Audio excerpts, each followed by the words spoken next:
एकदा जर तुम्ही मेथीची भाजी अशी बनवून खाल्ली ना, जे मेथी न खाणारे ना ते सुद्धा आवडीने खातील. चवीला इतकी भारी लागते. तर नमस्कार, मी सुनंदास रेसिपी मराठीमध्ये तुमचं मनापासून स्वागत करते. तर आज ना आपण एकदम वेगळ्या पद्धतीने अतिशय चविष्ट मेथीची भाजी बनवणार आहोत. चला तर मग पटकन बनवायला सुरुवात करूया.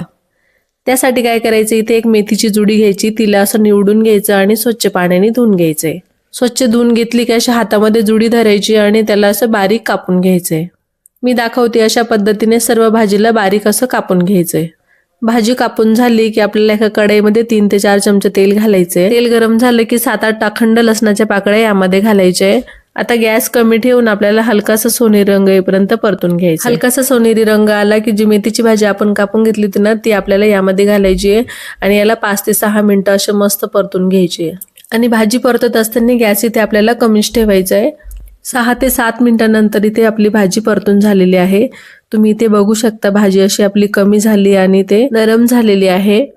आता आपल्याला इथे भाजी काढून घ्यायची आणि त्याच कढईमध्ये आपल्याला थोडेसे शेंगदाणे घालायचे, म्हणजेच 20 ते 25 शेंगदाणे घालायचे आणि याला अशा हलक्याशा सोनेरी रंगावर भाजून घ्यायचे. हलकेशी भाजून झाले की त्यामध्ये 1 चमचा डाळ्या आणि 2 चमचे आपल्याला तीळ घालायचे आणि याला देखील आपल्याला कमी गॅसवर हलकंसं भाजून घ्यायचंय. आता हे साहित्य भाजून झालं की आपल्याला एका मिक्सरच्या भांड्यामध्ये काढून घ्यायचंय आणि यामध्ये थोडंसं पाणी घालून याची बारीक पेस्ट करून घ्यायची आहे.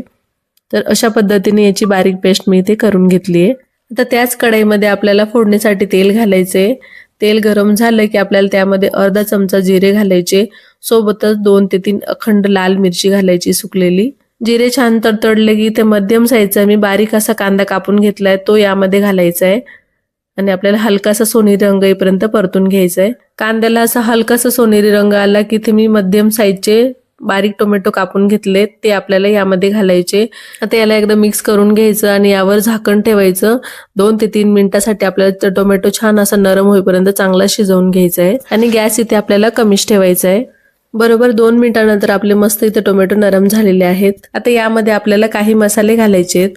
1 चमचा लाल तिखट घालायचं, 1 चमचा किचन किंग मसाला, 1 चमचा गरम मसाला आणि पाव चमचा हळद घालायची.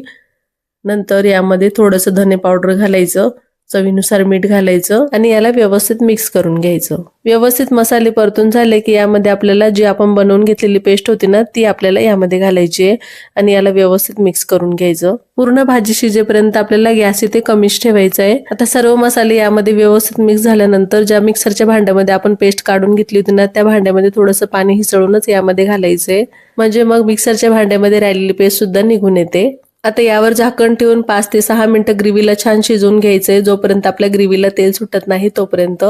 इथे बरोबर 7 ते 8 मिनिटांनंतर ग्रेव्ही छान शिजलेली आहे आणि याला तेलही सुटलेलं आहे, तुम्ही बघू शकता इथे. आता ग्रेव्हीला चमच्याने थोडंसं हलवून घ्यायचं. आपण जी मेथीची भाजी परतवून घेतलेली होती ना ती आपल्याला यामध्ये घालायची आहे. आता ह्या मेथीच्या भाजीला ग्रेव्हीमध्ये छान असं मिक्स करून घ्यायचंय. ही भाजी बनवायला तर खूप सोपी आणि चवीला म्हणाल तर एकदम भारी लागते. आता भाजीला व्यवस्थित ग्रेव्हीमध्ये मिक्स करून झालं की यामध्ये 1 ग्लास भरून उकळलेलं पाणी घालायचंय. आता याला थोडंसं हलवून घेऊयात. हलवल्यानंतर मला इथे भाजी थोडीशी घट्ट वाटते तर त्यामुळे मी अजून अर्धा ग्लास यामध्ये पाणी घातलंय.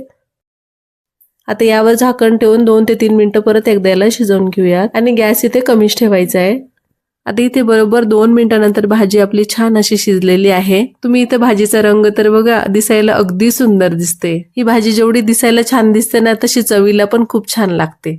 तर मस्त आपली इथे लसूण मेथीची भाजी तयार झाली आहे. मेथी न खाणारे सुद्धा ही भाजी आवडीने खातील. चवीला इतकी भन्नाट लागते. ही भाजी तुम्ही पोळी सोबत, लच्छा पराठ्यासोबत किंवा भातासोबतही खाऊ शकता. तर आशा करते तुम्हाला माझी आजची ही रेसिपी आवडली असेल आणि तुम्ही सुद्धा ही मेथीची भाजी एकदा घरी नक्की ट्राय करून बघा आणि कशी झाली मला कमेंटमध्ये नक्कीच कळवा. व्हिडिओ आवडला असेल तर लाईक, शेअर, सबस्क्राईब करायला विसरू नका. चला तर भेटूया अशा छानशा पुढच्या रेसिपीमध्ये.